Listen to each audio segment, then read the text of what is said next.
Welcome to episode 5 of the Let's Be Heard podcast. Music can transcend language. The voice itself is an instrument used to express the words and feelings of its writer, regardless if it's in the language you understand. Bands such as Dead Can Dance and Lisa Gerrard, who sang in her own hybrid language, as well as Elizabeth Fraser of the Cocteau Twins, use their voices as another beautiful instrument that took the listener on a magical music journey. My guest today is Vadim Braverman, otherwise known as Where He Smiles. A Russian-born artist living in Israel, he has been recording songs of his poems he had written 20 years ago in both English and his native Hebrew. Let's get to the music with and their song, Eskimo.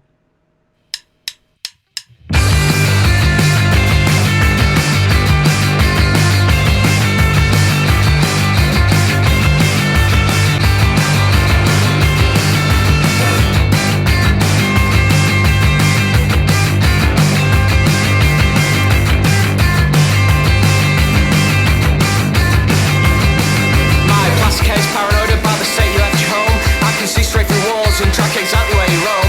I remember when you touched me, brushed me with yourself. Now you push the bottle in me and I drink my milk.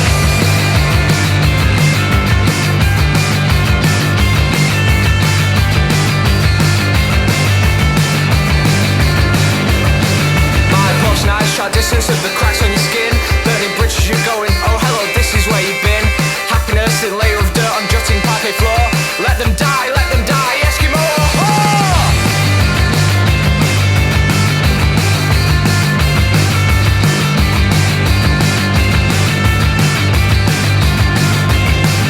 The cows are getting mobilized on the barrier reef. The cows are getting mobilized on the barrier reef. The cows are getting mobilized on the barrier reef. The cows are getting mobilized on the barrier reef.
Dreams don't drown, you might be on a high.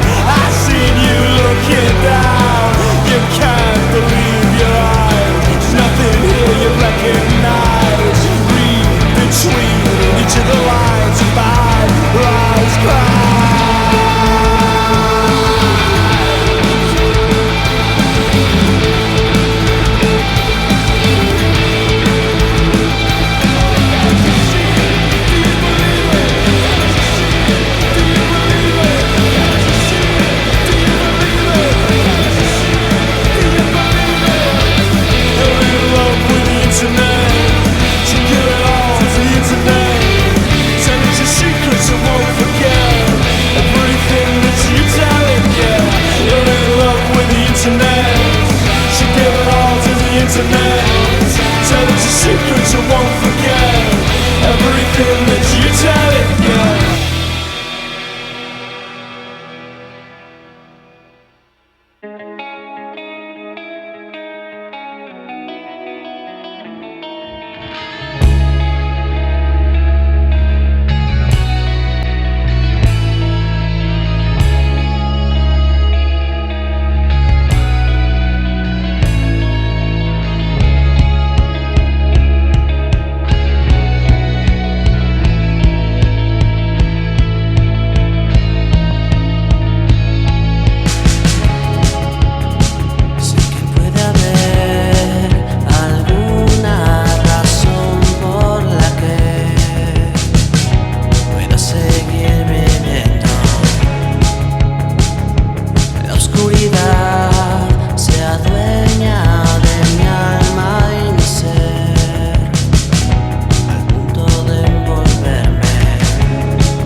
We're back. You just heard with Eskimo, Factory Set with Internet, and Pio Quinto Postpunk with Asiente. Many bands have recorded their songs in both their native language as well as English, electronic pioneers Kraftwerk being a great example. While recording their music in English as well helped them reach a larger audience without losing the original feel of the song, purist Kraftwerk fans will still prefer to listen to the songs in their original German language as the song was intended. Nina scored a big hit in the 80s with 99 Left Balloons, and while they recorded an English version of the song, the original German version was still often played on American radio. Coming up is my 3-part interview with Vadim Braverman of Weary Smiles. But first, here's Budapest Postpunk with Südafrika.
Welcome back again. You just heard Budapest Post-Punk with Sudafrika, followed by Girl Afraid with The Rascal, and finally Cold Contrast with Outland. Here is part one of my interview with Vadim Braverman of Weary Smiles. We would like to welcome Vadim Braverman. Thank you for joining us on the Let's Be Heard podcast. Thanks for having me. Excited to be here. Growing up in Israel, what were your musical influences? Well, I did grow in Israel, but actually I was born in the Soviet Union. So my first musical influences were Soviet rock, and especially one band called Kino, headed by Victor Tsoi, the late Victor Tsoi. He was, I think, the first musician I was really like a fan of. And when I was 10, we moved to Israel, and pretty much after that, my influences were Western rock music. My older cousins got me into metal very early, and since I was 10, I was listening to Metallica and Slayer and Guns. And I think as I grew older, I listened to more heavier genres of metal, and in the same time listened more to more complex and more classical rock, like Zeppelin and Pink Floyd and The Doors. And I think Israel is very Western oriented country, and yet it is in the Middle East, so we have our own thing going on here. So of course I listened also to some Israeli rock that really combines a little bit of the West in the East, and these are as well. I think when I was in high school, I started exploring the lighter side of the alternative music styles, and I started listening to The Cure and Joy Division, and pretty much then I got into post-punk as well. I know your music has been more post-punk oriented than heavy metal oriented. That's right. How long have you been playing music? Being a good Jewish boy, my parents sent me to music school to play piano, to learn piano when I was 6. Unfortunately, it stopped when we moved to Israel because of financial issues. I couldn't go on with that. And the next time I sat behind the piano, I was in my 20s and pretty much forgot everything I knew about that time. But somewhere in junior high, I picked up a guitar, classical guitar, and played ever since. So I read you started Weary Smiles as a do-it-yourself project to create music for poems you had already written. Did you already have music as to how you wanted those poems to be played musically, or did you just put it together as you were putting the songs together? This is a great question. I think it's really interesting because it goes to the core of the creative process. Actually, there are probably I can divide my answer into 3 parts. Yes, first of all, the lyrics were first. Most of my lyrics were written 20 years before the music came. But even then, I wrote those poems somehow as also lyrics to future songs. So some of those poems, when they were written, they already had some melody with them. And after 20 years, I was able to remember and combine these lyrics and this melody. And another part would be for me to create some music, to write some melodies and rhythms, and after that try and match this musical creation with appropriate lyrics that can match with the energy and also rhythm wise, but first of all vibes and atmosphere wise, meaning wise. And another thing, I also lately started composing songs, poems of my very good friend. He writes in a very different way from the way I write, and I'm really fascinated with his lyrics and his poems. So I started composing those. And when I read these poems for the first time, there is no melody in my head for them. So the melody comes second. But pretty much I can say that the lyrics always come first. Were they written in English, or did you translate them as you were putting them together? I started writing really long time ago, some 25 years ago. And when I started writing, I wrote mostly in English. And as I progressed, matured, I started writing more and more in Hebrew, which is the language in which I dream and think and speak every day. but I never translated from one language to the other. I think they just emerged in my head as they did, be it in English or Hebrew, and that's the way they stayed.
Welcome back. You just listened to Unterhövend with Schwartz Doc Martens, and then Oliver de Croix with I Close My Eyes. Here is part 2 of my interview with Vadim Braverman of Weary Smiles. Since you wrote the poems 20 years before recording the music, did you find any of the poems sounded dated, or were they still relevant even after all those years? That's an interesting question. I must say, back in the day, I wrote a lot of poems. I'm sure some of them are dated, some of them probably did not age well. Those I compose music for, I think they're still relevant. Most of my lyrics deal with issues that are both social and personal. I deal a lot with people, lonely people in the society, of some social injustice, of some of sorts of wars, other negative reality aspects we live in. Unfortunately, in these 20 some years, these questions and these issues are still relevant, and I think some of the issues that I raised, they were not resolved in any way. I think our societies still focus on things that maybe they should not be focusing on, and they still neglect many of its members, and the weaker part, the older part, the less pretty part. And I think that these things that are pretty much universal, they aged, in my opinion, they aged well. I think I could write these songs in 2020s as well as I did 20 years ago, and they are still relevant, at least in my opinion. And this is why I went with it. Also, when I was young, I tried to write things that do not relate to me personally. I thought it would be a little bit arrogant to write about myself. So I wrote about issues that they bother me, and about the injustice I saw in this world. And I think, unfortunately, many aspects of those songs are still relevant until this very day. Maybe are even more relevant now than when they were written. Did you have any major influences growing up that really sparked your musical journey? Yes, as I said, when I grew up, I was in the Soviet Union. I was 6, I was 7, something like that. I got exposed to this band called Kino, and this band was led by Victor Tsoi, late Victor Tsoi. He was a really rock icon, rock god in the 80s Soviet Union, and he died when he was young. He did all that. And he played some really, really cool music. And I thought to myself, okay, this is Soviet rock. This is Soviet 80s rock. And he influenced me a lot. I kind of sing a little bit like him. I do not try to imitate him, but still this cannot be ignored. And some of the music I, of course, influenced as well. And I thought to myself all these years, okay, so this is what Soviet rock actually sounds like. But when I was in high school and I started exploring post-punk, and I bought Disintegration, the album by The Cure, I found out how they resemble each other, how Kino, this band, really sounds a lot, let's say politely, sounds a lot and takes inspiration from The Cure. And this really brought me home, that I understood that I actually listened to post-punk from my very early years, and this has influenced me the most throughout the years, because from the age of 6, I didn't stop listening to this band till now. And they're absolutely icons. They are a huge influence on me. And I think that if anyone wants to understand this latest revival of Russian post-punk, Russian or Belarusian post-punk that is so strong in the last decade, they definitely should give a listen to Kino and understand who is their grandfather of all these bands, because he's that big and that influential, and I'm just one of the small guys who got really inspired by him. When you were starting out with playing music, did you cover songs of bands that you were influenced by? Not that I didn't record them, but yes, of course, a lot of learning process is to play familiar songs. So yes, played a lot of familiar songs by other artists that I could play with a guitar. And yes, there is one cover that I think was just joined that hype train. And 2 years ago, I recorded that Kate Bush song, running up that hill. It was a really fun thing, but it's the only one I think I came close to recording. Most of my recordings are my own. Did you learn some of the heavier songs as well? Actually, there is also heavy music I'm making, and some heavy music I'm playing. I mean, it's not really heavy, but it is definitely heavier than the regular post-punk that I play most of the time. Have you been in other bands previous to this project? Yes, small things. It was when I was a little boy, I went to a choir, but it was a Soviet choir, so it was serious. And in my high school, me and my friends, some good friends, we formed a heavy metal band, and I was the lead singer of it, and I also wrote lyrics for some of the songs. We weren't big in any way. We just used to meet and rehearse, and sometimes perform in front of our friends.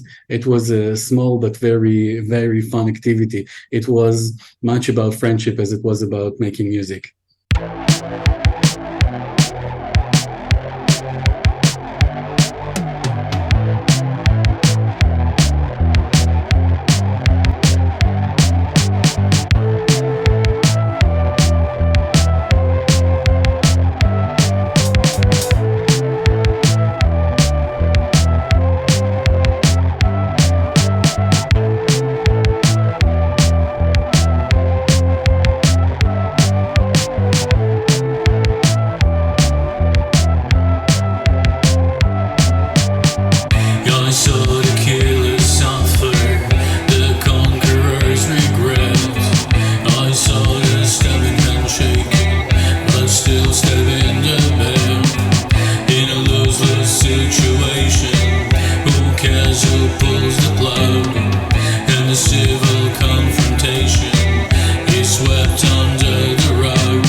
Ich warte nur auf dich, yeah. Aber eigentlich warte ich auf nichts.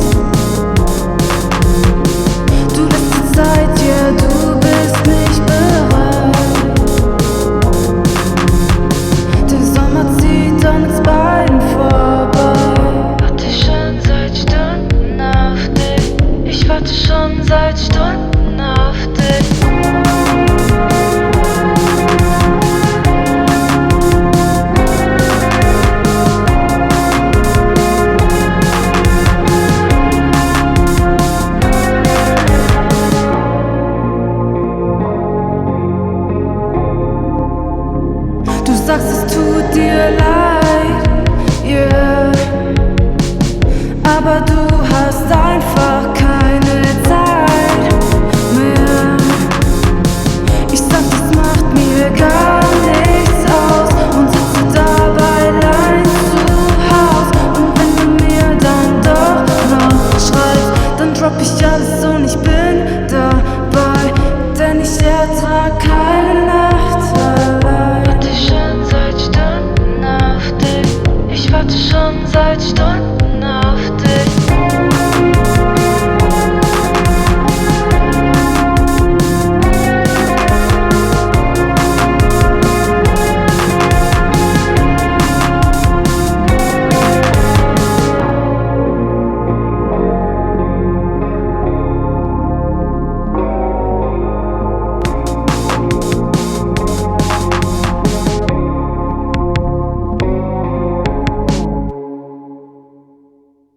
We're back again.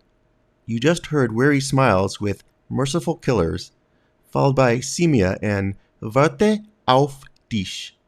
Let's get back to my interview with Vadim Braverman of Weary Smiles. Have you had a chance to see some of the bands that have influenced you live in concert? Yes. Actually, I was lucky enough to do so. I saw Metallica twice. I saw actually next month I'm going to see Plocha, which is a Russian post-punk band from the last wave, let's say. And I'm really excited about it. And in Israel we do get some big names coming to perform, and actually pretty much my favorite way to spend the free time is to go see a concert. Almost every time you just come back very joyful, and your time was well spent. Are you planning to create a whole album with your poems, or are you just releasing singles? Until now, I did release only singles. That's right. Actually, the thing I'm working on now is an EP, five songs, maybe 6 songs EP.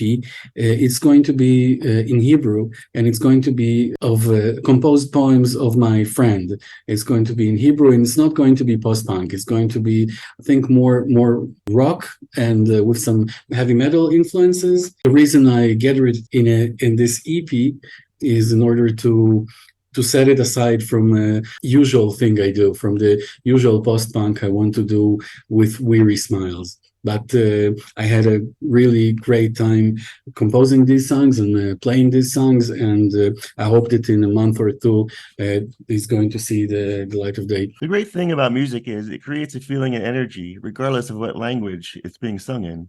Was your plan always to sing your songs in multiple languages, or does that depend on the poem you're creating music with? Yeah, it's a great question. I thought about it myself as well.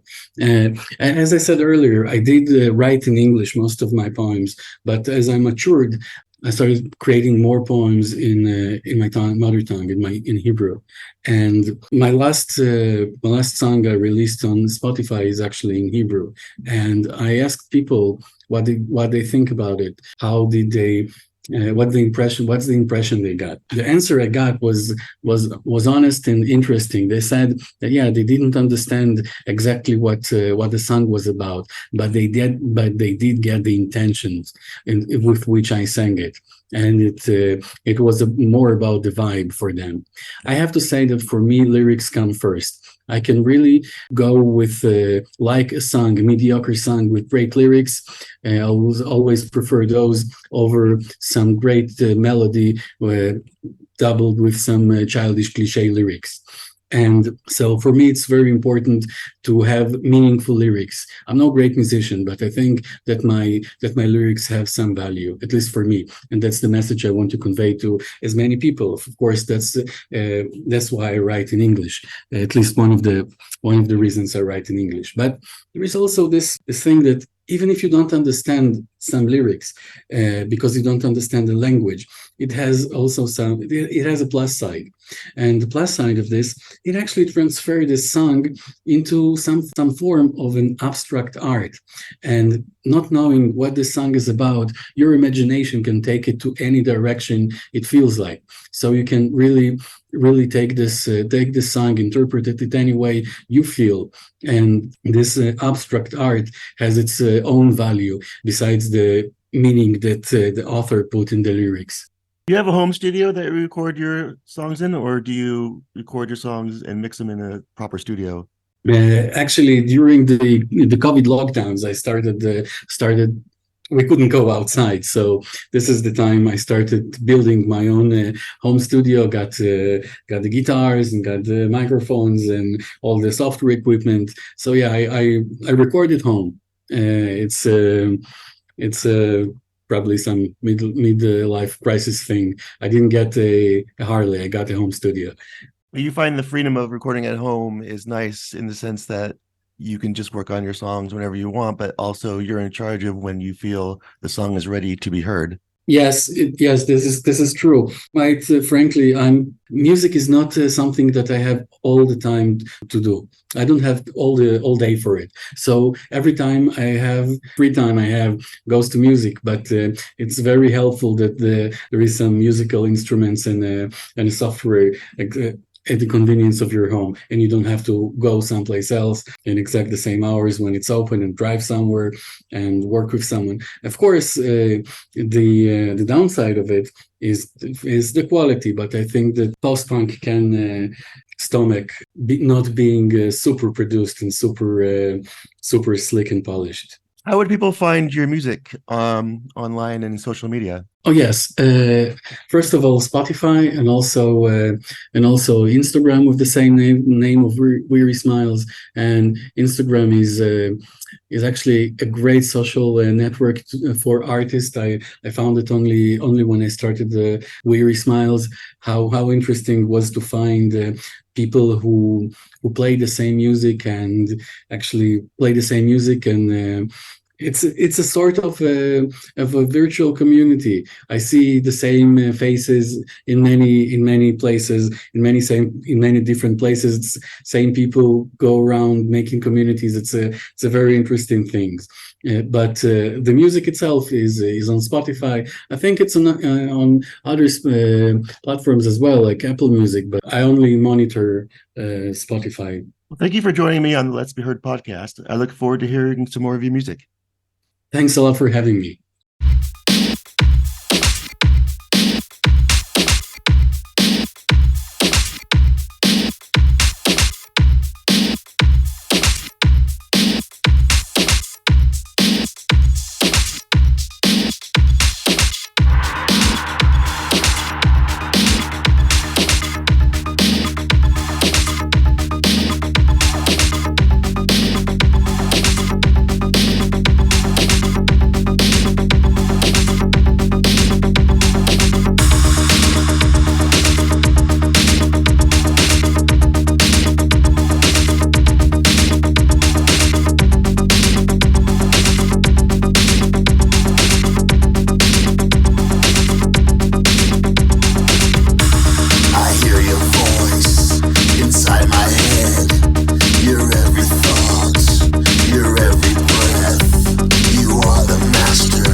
control, control, control, control, control, control, control, control.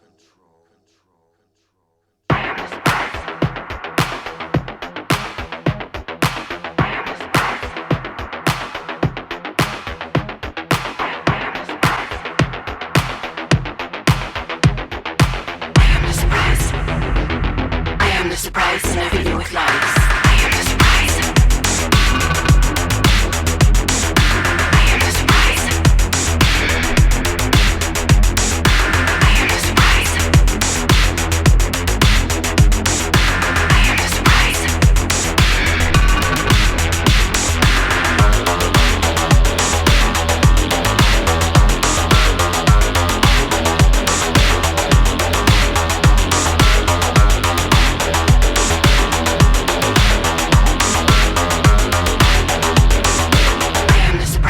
Fill you with lies.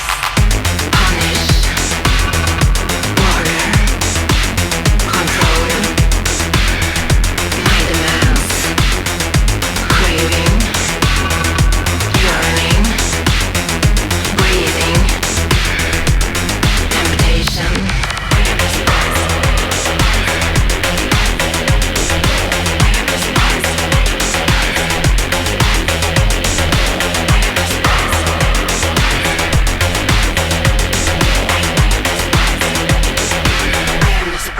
Fill you with lies.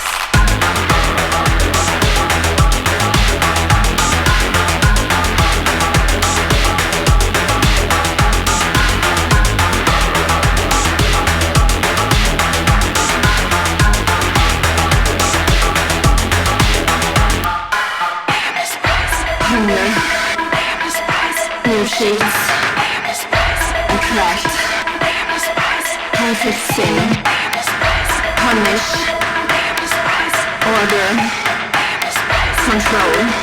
I am the surprise and I fill you with lies.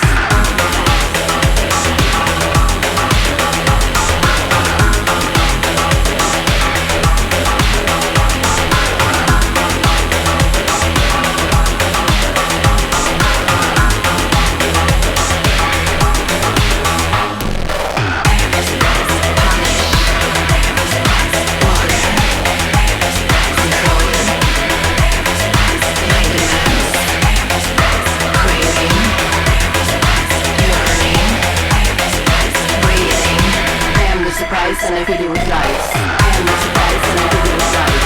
I am the surprise and I fill you with lies. I am the surprise and I fill you with lies. I am the surprise and I fill you with lies. I am the surprise and I fill you with lies. I am the surprise and I fill you with lies. I am the surprise and I fill you with lies. I am the surprise and I fill you with lies. I am the surprise and I fill you with lies. I am the surprise and I fill you with lies. I am the surprise and I fill you with lies. I am the surprise and I fill you with lies. Welcome back.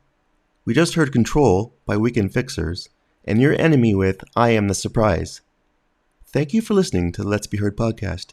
If you have any questions, feel free to email me at letsbeheardpodcast@gmail.com. You can also find a playlist with all the music from this episode on Spotify and the Let's Be Heard podcast YouTube page. Thank you for listening and let's be heard.